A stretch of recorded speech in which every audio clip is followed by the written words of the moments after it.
बात महाराष्ट्र के कोल्हापुर के कोहराम की करेंगे, जहां कोल्हापुर में हिंसा के बाद भारी तनाव फैल गया है। शहर में धारा 144 लगा दी गई है, साथ ही चप्पे चप्पे पर पुलिस की तैनाती की गई है। औरंगजेब की तारीफ में एक सोशल मीडिया पोस्ट को लेकर बुधवार को दो गुटों में हिंसक झड़प हो गई थी। इसमें दोनों तरफ से जमकर लाठी डंडे चले, पत्थरबाजी हुई और हालात में काबू करने के लिए पुलिस को लाठीचार्ज तक करना पड़ा है।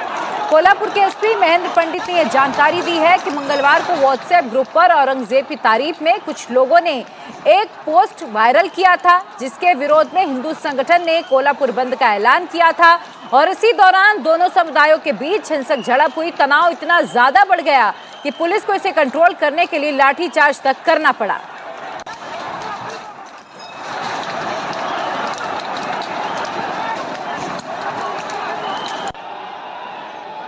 तो महाराष्ट्र के कोल्हापुर जिले में औरंगजेब को लेकर बवाल मच गया है। कुछ लोगों ने औरंगजेब के समर्थन में अपना व्हाट्सएप स्टेटस लगाया, कुछ आपत्तिजनक बातें लिखी गई थी और उस पोस्ट को बकायदा वायरल भी किया गया, जिसके बाद कुछ हिंदू संगठन विरोध करने के लिए सड़क पर उतर आए। कोल्हापुर में बंद का आह्वान किया गया, जिसके बाद दोनों समुदायों के बीच हिंसक झड़प हुई है, जिसमें कई लोगों के जख्मी होने की भी खबर है। हालात इतने ज्यादा बिगड़ गए कि पुलिस को हालात को काबू करने के लिए लाठीचार्ज करना पड़ा। कहा यह जा रहा है कि इस दौरान जमकर पत्थरबाजी भी हुई। कल हमने आपको महाराष्ट्र के अहमदनगर की भी तस्वीर दिखाई थी, जहां उर्स के दौरान कुछ लोग अपने हाथों में औरंगजेब का पोस्टर लहराते हुए नजर आई थी। हालांकि उस दौरान भी पुलिस ने कुछ लोगों को माहौल बिगाड़ने के आरोप में हिरासत में लिया था, उनसे पूछताछ की जा रही थी और अब कोल्हापुर में भी ऐसा ही मामला सामने आया है। महाराष्ट्र के मुख्यमंत्री एकनाथ शिंदे ने लोगों से शांति बरतने की अपील की है, साथ ही दोषी के खिलाफ कड़ी कार्रवाई के आदेश भी जारी किए हैं। राज्य में कानून व्यवस्था बनाए रखने की जिम्मेदारी सरकार की है। गृह विभाग और गृह मंत्री जी लगातार सभी अधिकारियों के साथ संपर्क में, मैं खुद पर्सनली अधिकारियों के साथ संपर्क में हूँ और कानून व्यवस्था बनाए रखने के लिए सभी लोगों ने सहयोग करने की आवश्यकता है, ऐसा आह्वान भी मैं करता हूँ। और राज्य में सभी लोग शांति से रहे, या राज्य में शांति रहे, अमन रहे, इसके लिए सभी लोगों ने सहयोग करने की आवश्यकता है। तो ये तस्वीरें इस वक्त जो हम आपको दिखा रहे हैं, आपने एकनाथ शिंदे को भी सुना, उन्होंने कहा कि जो भी माहौल को बिगाड़ने की कोशिश कर रहा है उस पर सख्त एक्शन लिया जाएगा। तस्वीरें आपको दिखा रहे हैं, धारा 144 लागू कर दी गई, इलाके में अभी भी तनाव बना हुआ है। इधर एनसीपी नेता धनंजय मुंडे ने कोल्हापुर हिंसा को लेकर शिंदे सरकार को घेरा और कहा कि चुनाव से पहले ये साजिश जानबूझकर रची जा रही है। हमारे साथ राष्ट्रवादी कांग्रेस के नेता धनंजय मुंडे हैं। सर, फिलहाल जो परिस्थिति हम देख रहे हैं, कोल्हापुर में पुलिस ने लाठीचार्ज कर रखा हुआ है, वहाँ पे जो विरोध प्रदर्शन कर रहे थे उन पर लाठीचार्ज किया है।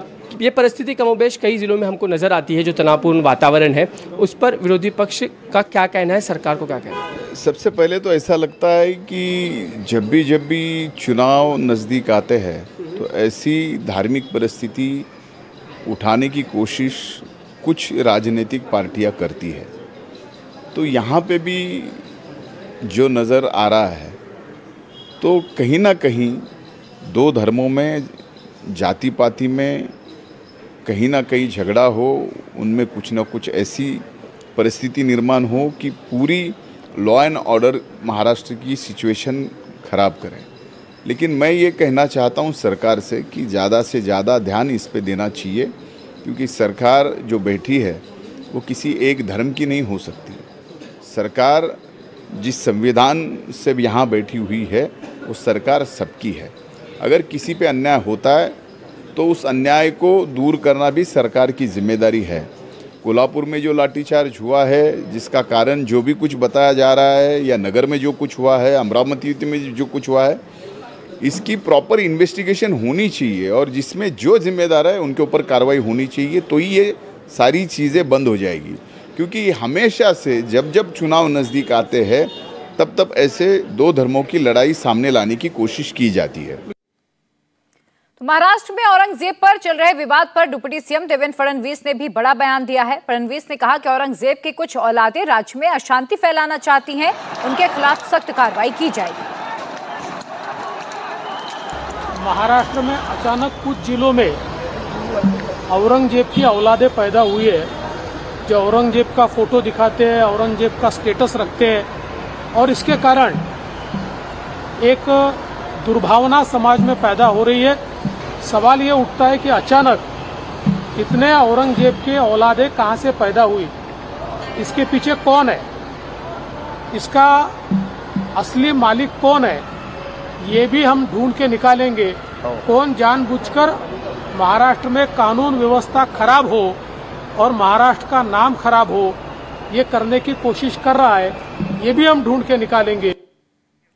तो आपने डिप्टी सीएम देवेंद्र फडणवीस को सुना, उन्होंने ये कहा कि कार्रवाई की जाएगी, साथ ही उसे भी ढूंढकर निकाला जाएगा जिसने ये पूरी साजिश रची है। साजिश का आका कौन है, इसका मालिक कौन है, उसे भी निकाला जाएगा। 4 तस्वीरों के जरिए समझिए इस वक्त कोल्हापुर के हालात किस तरह से निर्मित हो गए हैं। हालांकि गनीमत ये है कि फिलहाल स्थिति नियंत्रण में है। इलाके में 19 जून तक धारा 144 लागू की गई है और पुलिस ने शांति बनाने के लिए लाठीचार्ज भी किया। इंडिया टीवी हर वक्त हर जगह डाउनलोड करने के लिए सर्च करें India TV news Google play store या ऐप स्टोर पर।